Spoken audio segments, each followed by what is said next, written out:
Amazing message, amazing information की दिशा में आज एक कदम और आगे। आज के इस चिंतन का विषय विस्मयकारी मत्स्य अवतार। आपको ये मेरा वीडियो अच्छा लगे तो लाइक करें, शेयर करें और लाल बटन दबाकर सब्सक्राइब अवश्य करें। साथ ही बेल आइकन दबाना बिल्कुल ना भूलें। आज के इस चिंतन का विषय विस्मयकारी मत्स्य अवतार। मत्स्य अवतार भगवान विष्णु के प्रथम अवतार है। मछली के रूप में अवतार लेकर भगवान विष्णु ने एक ऋषि को सब प्रकार के जीव जंतु एकत्रित करने के लिए कहा और पृथ्वी जब जल में डूब रही थी तब मत्स्य अवतार में भगवान ने उस ऋषि की नाव की रक्षा की। इसके पश्चात ब्रह्मा ने पुनः जीवन का निर्माण किया। एक दूसरी मान्यता के अनुसार एक राक्षस ने जब वेदों को चुराकर सागर की अथाह गहराइयों में छुपा दिया तब भगवान विष्णु ने मत्स्य रूप धारण करके वेदों को प्राप्त किया और उन्हें पुनः स्थापित किया। एक बार ब्रह्मा जी की असावधानी के कारण एक बहुत बड़े दैत्य ने वेदों को चुरा लिया। उस दैत्य का नाम हयग्रीव था। वेदों को चुरा लिए जाने के कारण ज्ञान लुप्त हो गया। चारों ओर अज्ञानता का अंधकार फैल गया और पाप तथा अधर्म का बोलबाला हो गया। तब भगवान विष्णु ने धर्म की रक्षा के लिए मत्स्य रूप धारण करके हयग्रीव का वध भी किया और वेदों की रक्षा की। भगवान ने मत्स्य का रूप किस प्रकार धारण किया, कुछ इस प्रकार है।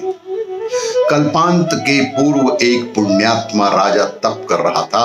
राजा का नाम सत्यव्रत था। सत्यव्रत पुण्यात्मा तो था ही, बड़े उदार हृदय का भी था।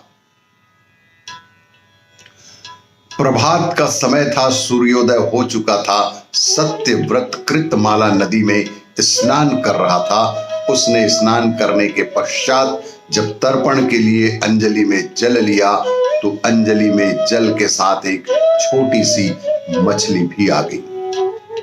सत्यव्रत ने मछली को नदी के जल में छोड़ दिया। मछली बोली, राजन, जल के बड़े बड़े जीव छोटे छोटे जीवों को मारकर खा जाते हैं। अवश्य कोई बड़ा जीव मुझे भी मारकर खा जाएगा। कृपा करके मेरे प्राणों की रक्षा कीजिए। सत्यव्रत के हृदय में दया उत्पन्न हो उठी। उसने मछली को जल से भरे हुए अपने कमंडलू में डाल दिया। तभी एक आश्चर्यजनक घटना घटी। एक रात में मछली का शरीर इतना बढ़ गया कि वह कमंडलू उसके रहने के लिए छोटा पड़ने लगा। दूसरे दिन मछली सत्यव्रत से बोली, राजन, मेरे रहने के लिए कोई दूसरा स्थान ढूंढिए, क्योंकि मेरा शरीर बढ़ गया है। मुझे घूमने फिरने में बेहद कष्ट होता है। सत्यव्रत ने मछली को कमंडलू से निकालकर पानी से भरे हुए एक मटके में रख दिया। यहां भी मछली का शरीर रात भर में ही मटके में इतना बढ़ गया कि मटका भी उसके रहने के लिए छोटा पड़ गया। दूसरे दिन मछली पुनः सत्यव्रत से बोली कि हे राजन, मेरे रहने के लिए कहीं और प्रबंध कीजिए, क्योंकि मटका भी मेरे रहने के लिए छोटा पड़ रहा है। तब सत्यव्रत ने मछली को निकालकर एक सरोवर में डाल दिया, किंतु सरोवर भी मछली के लिए छोटा पड़ गया। इसके बाद सत्यव्रत ने मछली को नदी में और फिर उसके बाद उस मछली को समुद्र में डाल दिया।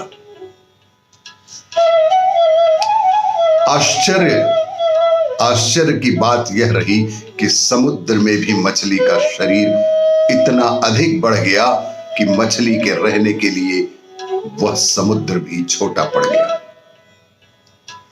अतः मछली पुनः सत्यव्रत से बोली, राजन, यह समुद्र भी मेरे रहने के लिए उपयुक्त नहीं है।